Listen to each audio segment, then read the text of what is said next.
ਹਯਾਤੀ ਗੁਜ਼ਾਰਨ ਲਈ ਵੱਡਾ ਜਿਗਰਾ ਚਾਹੀਦਾ ਹੈ। ਇਹ ਬਹੁਤ ਵੱਡੀ ਹਕੀਕਤ ਹੈ।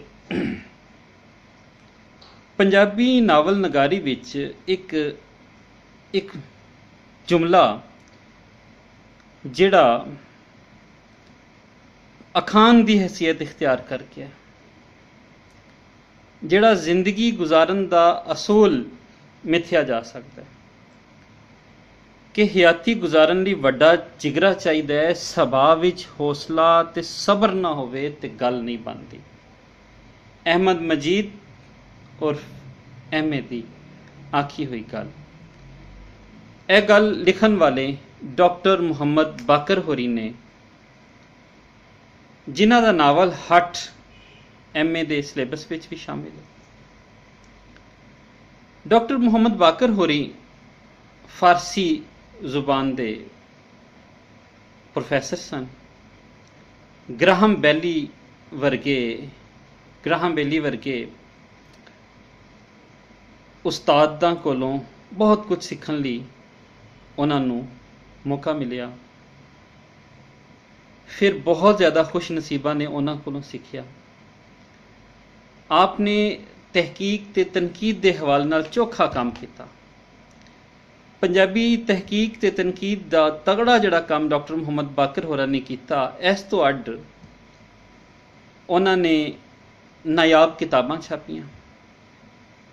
ਡਾਕਟਰ ਫਕੀਰ ਮੁਹੰਮਦ ਫਕੀਰ ਹੋਰਾਂ ਦੇ ਮਾਲੀ ਮਿਲਵਰਤਨ ਦੇ ਨਾਲ ਉਹਨਾਂ ਦਾ ਨਾਵਲ ਹੱਠ ਪਿਛਲੇ ਕਈ ਵਰ੍ਹਿਆਂ ਤੋਂ ਐਮਏ ਦੇ ਸਿਲੇਬਸ ਵਿੱਚ ਵੀ ਸ਼ਾਮਿਲ ਹੈ।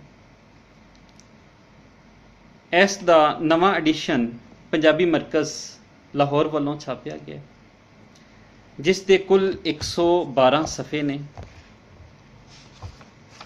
ਤੇ ਇਸ ਨੂੰ ਬਾਕਾਇਦਾ ਡਾਕਟਰ ਮੁਹੰਮਦ ਬਾਕਰ ਹੋਰਾਂ ਦੇ ਰਿਸ਼ਤੇਦਾਰਾਂ ਕੋਲੋਂ ਇਜਾਜ਼ਤਨਾਮਾ ਲੈ ਕੇ ਛਾਪਿਆ ਗਿਆ, ਜਿਸ ਦਾ ਜ਼ਿਕਰ ਵੀ ਪੰਜਾਬੀ ਮਰਕਜ਼ ਵਾਲਿਆਂ ਨੇ ਦਿੱਤਾ ਹੈ।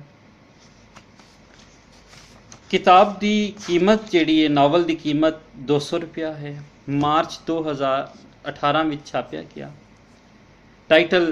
ਨਵਾਂ ਟਾਈਟਲ ਜ਼ਰਾ ਦੇਖੋ ਜਿਹੜਾ ਛਾਪਿਆ ਗਿਆ। ਬੈਕ ਸਾਈਡ ਤੇ ਇੰਟਰੋ ਹੈ ਥੋੜਾ ਜਿਹਾ। ਹੱਠ ਨਾਵਲ ਪੜ੍ਹਨ ਵਾਲਿਆਂ ਵਾਸਤੇ ਬਹੁਤ ਵਧੀਆ ਕੰਮ ਹੈ, ਕਿਉਂਕਿ ਇਸ ਦਾ ਨਵਾਂ ਐਡੀਸ਼ਨ ਜਿਹੜਾ ਹੈ ਉਹ ਮਾਰਕੀਟ ਵਿੱਚ ਕਈ ਵਰ੍ਹਿਆਂ ਤੋਂ ਨਹੀਂ ਸੀ ਮਿਲ ਰਿਹਾ। ਹੁਣ ਇਹ ਐਡੀਸ਼ਨ ਹਾਸਿਲ ਕੀਤਾ ਜਾ ਸਕਦਾ ਹੈ।